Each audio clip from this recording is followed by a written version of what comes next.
So the Phillies played the Nationals this weekend. And we came in and thought that it was an easy sweep. We're like, this team is absolutely trash now they got rid of Soto. And they absolutely were. And we took care of business. And we needed a bit of help. We thought that we were going to gain ground in the wild card race. So our good rivals, the Cardinals, were playing a very good team, the New York Yankees.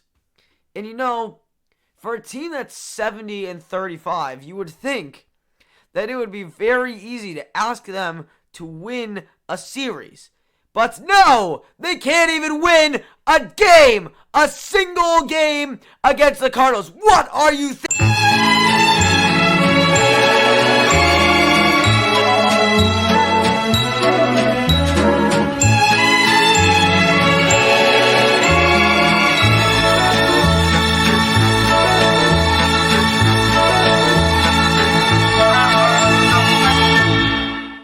Hello, everyone, and welcome back to It's Always Sunny in South Philadelphia, episode 16 of season number 2.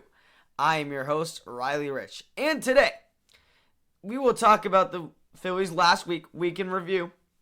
They played two division rivals, a quick 2-game series in Atlanta, followed by a 4-game series at home against the Nationals. Some trades were made in the process. We already talked about those, so we're not going over them again. If you didn't see the last episode, you should check it out right now. It should be in the top right as we speak. But yeah, we already talked about the trades. We're going to move on to the actual games that they played in. So let's get started. Before we do, you want to start like this, bonfire.com/store/IASSP-merch. You already know, you've already heard it before, and I'm going to beat you over the head with it again. And also follow and subscribe wherever you listen. And with all that being said, let's begin. Starting with the 2-game series in Atlanta, it was looking rough at first. It was a Tuesday and Wednesday game, a night game on Tuesday, an afternoon game on Wednesday. The Phillies were up against Spencer Strider on Tuesday, who is, of course, living up to his name, making amazing strides, and also living up to the episode title by making amazing strides. That's not why I named it. It's for the Phillies, but obviously, Spencer Strider, we can conclude, is the real deal. The Braves might actually have a really good developed piece, unlike Ian Anderson, who was sent down in the minors. I know, sorry, I'm a week ahead, but it's got to be said. Spencer Strider on Tuesday, 6 2/3, 3 hits, 1 run, 13 strikeouts. Yeah, the Phillies struck out a ton. Usually I get mad at them for it, but usually when I get mad at them, it's because they're like swinging, missing at multiple pitchers. But no, I think it's, for some reason in my head, it's more sympathizing to me when you have 13 strikeouts against one pitcher, even though you've been out through the order like multiple times, instead of like, and it's not as sympathizing if you like see different arms and continue to strike out. But that's just me. Again, what do I keep telling you guys? If the Phillies lose, just look at their runners in scoring position and see how they did. Well, 0 for 6 in runners in scoring position. What do I need to say? The Phillies lost. It's pretty easy. 8 runners left on base. I can't really blame them. It was a bullpen game. Nick Nelson did start this game. A few other pitchers chimed in. And the only one that was scoreless in his outing was Connor Brogdon. So with that being said, I don't know. Maybe not the best game for the bullpen. But it's alright. Little hiccup here and there. We only had 4 hits this game. Castellanos, Derek Hall with 2, and Bryson Stott. That's really it. But a ton of walks and nothing to be said with those runners on. And that's why Phillies lost 13-1. They lost 13-1 because the Braves were able to hit home runs. The Braves were able to hit with runners in scoring position. The Phillies just were not. And that's how you get such a lopsided game. Then we get to Wednesday. We did not have a bullpen game on Wednesday. We had Zach Wheeler on the mound. He did amazing. 7 innings, 5 hits, 1 run, 7 strikeouts. Really carried the way for the Phillies. The bullpen shut it down right after that. Sir Anthony Dominguez with 2/3 in it or Seranthony Dominguez, Jose Alvarado, and finally getting his first save after appearing with the team. Well, broken appearances. He appeared in 4 years ago, then 3 years ago, then left, and then got cut and signed and whatever. After 4 years, David Robertson finally records his first Phillies save. That's the point that I was trying to get across. It was very nice to see him. His cutter was moving amazing. Both for Wheeler, too. These guys that have their cutters and the sinkers, when they decide to throw them, they're excellent pitches. They're getting runners out. It's just when they don't, like when Wheeler, I forget, whatever game that I live streamed last, where he just kept throwing four-seamers and had a home run hit off of him. Like, that's where he struggles. But Castellanos with a home run, 2-out home run.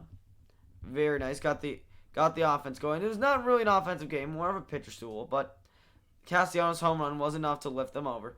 And the team also had 12 strikeouts again. I see 12 strikeouts against the different pitchers on Wednesday worse than Spencer Strider on Tuesday. Again, theory that it's just like a good outing. Like there's nothing you can do about it. Well, against a young arm. Now you have time to actually know what you're doing against him. That's articulate, Riley. So, 1-1 against the Braves. Again, not great, but not terrible. Enough to keep us in the race, as I'll say. The Braves are lining up to be the first wild card spot. I mean, it's pretty set in stone. Their lineup is going right at the right time. Austin Riley's coming off of Player of the Month. It's the right time for them. They're buzzing. It's what the Phillies should have been doing, but they never do. Even like the Braves played the Mets over the weekend, and I think the Braves kept up with them, even though DeGrom pitched and everything else happened. But they managed to stay alive at least. They weren't brutally massacred. But as for the Phillies, they went on and played the Nationals over the weekend. A very sentimental weekend for the Phillies and the Phillies fans, as this is the first weekend in August that we've had a home game, which means that it is Wall of Fame weekend. Very nice to see all of the alumni. We were honoring that. Whoa, there goes my microphone. Sorry about that. Was not expecting that. But as I was saying, very nice weekend for the fans. It was nice seeing the 1980 team honored. I mean, on Sunday you got to see Pete Rose. Saturday, too, all of the Wall of Fame members. Manny Trio, Larry Boa. Bob Boone spoke at one point. John Kruk was on the field. Good, because he better than being on a broadcast booth. Sorry, buddy. But it was very nice to see. Also, I'll take this time. Congratulations to Bake McBride and Ron Reed for your contributions to the 1980 team. For their contributions to the 1980 team, they were honored in the Phillies Wall of Fame. Unfortunately, Bake McBride wasn't able to be there, but Ron Reed was able to give a speech. Very touching. Well, it was actually quite funny, but very nice to see them get honored. That was on Saturday. We'll get to that game. But let's start on Thursday. Or shall I say Thursday. Sorry for the terrible pun. I had to say it. It was funny too, because right when Syndergaard pitched, it was the rain delay was the game that only got through 5 innings, which thank God, because if it wasn't for Castellanos' throw, then the Phillies would have lost that game.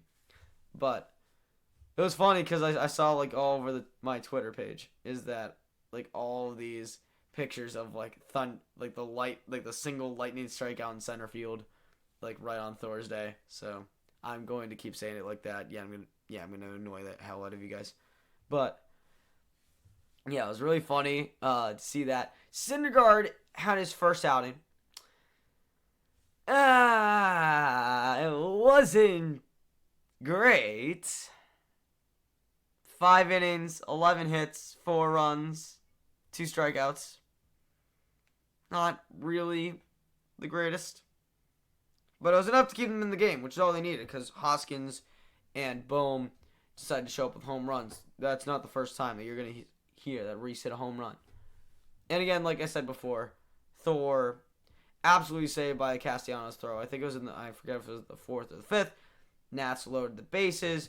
Syndergaard gave up a run. We had 1 out with runners on second, third, or maybe bases loaded. fly ball right field. Castellanos made the catch, a perfect throw home, got it out, and that was I think that was the last out for Thor. So, again, got very lucky, and the Phillies barely held on, a 5-4 win in 5 innings. Then we get to Friday, and Friday, again, another great pitching match, a great pitching performance. It was Kyle Gibson. Gibby went 8 innings, 2 hits, 1 run, 1 walk, 4 strikeouts. Rhys Hoskins again with the home run. Nick Castellanos, JT, Kyle Schwarber, all with home runs. 4 home runs with the Phillies. Brad Hand gave up a run, but that was fine. But he was able to hold on. Again, Gibby flirted with perfection. 6 innings. 6 perfect innings. And then he hit Victor Robles, and then he gave up a base hit. And it all started to fall apart. But very great performance for Kyle Gibson. Definitely one of his best performances of his career. Very nice to see that. Very nice to see the Phillies crowd getting behind him, and I'm sure Gibby loved it. Saturday, what do you know? Another Rhys home run, along with Matty V and JT Realmuto. 3 home runs on Saturday. They went 4 for 10 with runners in scoring position. Ranger Suarez took the hill. He went 5 1/3, 7 hits, 3 runs, 2 walks, 5 strikeouts. Nick Nelson and Bellotti came in. They gave up runs, but Jose Alvarado and Corey Knebel also came in. They shut the door. They made sure that the Nationals run stopped right there. 11-5 win on Saturday. The Bats came alive against the Nationals, and that couldn't be any better said for Sunday's game. I'm getting less articulate as this episode is going on. You get what I mean? The offense continued to show up on Sunday. Again, Alumni Day. Phillies fans are rowdy. They're wearing the powder blues, and again, the offense showed up. Rhys Hoskins, yet again. Derek Hall. Nick Maton. Derek Hall hit 2 home runs just to make sure that we're on the same page. But 4 home runs yet again. 4 for 10 with runners in scoring position. You see what happens when you can hit in the clutch with runners in scoring position? Do you see what happens? I forgot to mention against the Braves. The Braves on Wednesday, when the Braves lost, they went 0 for 6 with runners in scoring position. It's not just a Philly thing. It's across the league. It's staying true to your game, not letting the moment get the best of you, doing what you do best. You're in the majors for a reason. And no, that reason is not because Harper's injured. Nola pitched on Sunday. It was a Nola day. 6 innings, 5 hits, 1 run, 2 walks, 5 strikeouts. Connor Brogdon, Sir Anthony Dominguez, David Robertson came in. They shut the door. The bullpen is strong. The Phillies sweep the Nationals 13-1 on Sunday. Hey, that sounds familiar. And again, like I said in the opening, I hate the New York Yankees because they decided to lose. Now, they could have won, but you know what would have been more fun is to torture those Phillies fans that, I don't know, keep our feet on their heads for the 2009 World Series. We'll just keep them there. Make them suffer a bit more. Make sure we give the Cardinals a few games. They're struggling this year. But at least, again, like I said, I know the Mets won a few games, I think, against the Braves. It really doesn't matter. We're not taking over second place from the Braves. But Dodgers played the Padres. And even though the Padres got Juan Soto, Dodgers swept. And they're on an 8-game winning streak. Phillies on a 5-game winning streak. So we are going streaking yet again. Please do not take that out of context. But yeah, so Phillies again on a 5-game winning streak. They have 2 more division matchups. They're at home against the Marlins for 3 games, and then a very, very, very crucial series at the New York Mets over the weekend. I don't know why I'm saying crucial. It's not like we're getting first place anyway, but it's nice to make up. Would be nice to make up a few games against the New York Mets. So we move on to minor league baseball. Down on the farm, and I will not be singing like I did that one episode that I completely forgot about. Again, there's another loss of articulation, although I'm not counting. Let's start with AAA. Lehigh Valley is in the middle of a strong playoff push. They are tied for first place, I believe, still with the Marlins team, the Jumbo Shrimp, and the Blue Jays team, the Buffalo Bisons. They played the Mets affiliate, Syracuse Mets, and they went 4-2 over the week. Chris Sharp leading the way offensively. Sam Coonrod has been making a few rehab appearances for the Iron Pigs. He did very strong, and Michael Kelly did as well, keeping runners off base and pitching the way that he's supposed to. So very strong weekend for AAA. AA running, they played at home as well. I think everybody except for Clearwater was home. They played the Hartford Yard Goats, the Colorado Rockies affiliate, and they also took the series in that one too. They also went 4-2. It's very rare to see the offense come alive in running, but Simone Muzziotti and Wendell Rio had OPSs over 900. Muzziotti was over 1,000, so he was leading the way offensively. Matt Seelinger keeping runners off the base, and Taylor Lehman keeping runners off the base. So most of the relievers, there were some really star relievers this week, just doing their jobs, and now they're getting recognized. That's why we do this, is to recognize those who just do their jobs and don't really get recognized. Except for Class A Advance, we'll just highlight all of the star players. They went 2-4 against Hudson Valley, the Yankees affiliate. I don't know if Jason Dominguez is still there, but if he is, we'll just blame it on him. Marcus Lee Sang and Luis Garcia led the way offensively, while shocker, Andrew Painter had another great outing. On August 6th, doubleheader, so 7-inning game. He had a complete game, 7 innings with 11 strikeouts. Andrew Painter is really coming along. It's very nice to see. Again, I very much prefer him over Mick Abel. So it's very nice to see Andrew Painter developing strong. I swear to God, if you guys ruin him like you did Spencer Howard, I will come and find you. Do not ruin Andrew Painter for us. Give us a bit of hope, the pitching staff. You'll probably ruin Abel. I'll give you Abel, but do not ruin Painter. Now, that being said, Class A Clearwater had a series in Tampa against the Yankees affiliate. They split the series. They went 3-3. A lot of people from the 2022 draft got their first hits. Caleb Ricketts did very well. He had an OPS over 1,000. Chad Castillo did very well. Troy Schleffler Jr., 15th round pick out of the University of Maryland, with some hits. And also, he's not a 2022 pick, but McCarthy Tatum, we talked about him last week, how he's on rehab. He is still doing very well. Still has an OPS over 1,000. And pitching wise, Matt Osterberg led the way by throwing a few scoreless innings, kind of like the rest of the relievers we talked about. So that is it for our minor league report, which means we are approaching the end of the episode, which that means it is time for Philly of the Week. I don't know. I actually kind of like cutting away for Philly of the Week. I think it actually brings some value to this prestigious sad man. But yeah, I think we're just going to continue just doing that transition for Philly of the Week. So yeah, as I've said it 3 times in the last 30 seconds, it is time to award our Philly of the Week. It's time to give sad man to a great Philly player. There are a lot of good options. JT Realmuto with multiple home runs. Rhys Hoskins with 4 home runs. With four straight games with a home run, really reminding us of his 2017 self.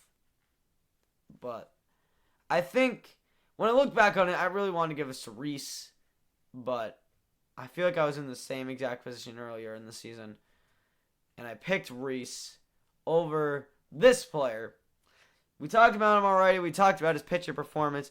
He threw 6 perfect innings on Friday. You guessed it.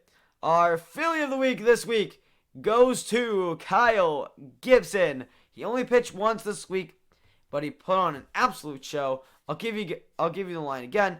8 innings pitched, 2 hits, 1 run, 1 walk, 4 strikeouts, pitched to contact, got the job done, relied on his defense. They showed up and didn't give them any errors. He was perfect through his first 6, and he got the job done. So that will do it for the episode. Make sure to follow and subscribe to wherever you listen. That will pop up in the bottom right of your screen right now. And remember, even if the Phillies lose to the Marlins because I'm not there, even if, I don't know, they get swept aside by the Mets, even if the Padres come alive with Juan Soto, even if the bad Yankees series was an omen for the Cardinals to actually go on a streak again like they did last September, keep your heads up, because it's always sunny in South Philadelphia. I'll see you guys next week. Is at the plate. High fly ball into right field. She is gone!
In a year that has been so improbable, the impossible has happened.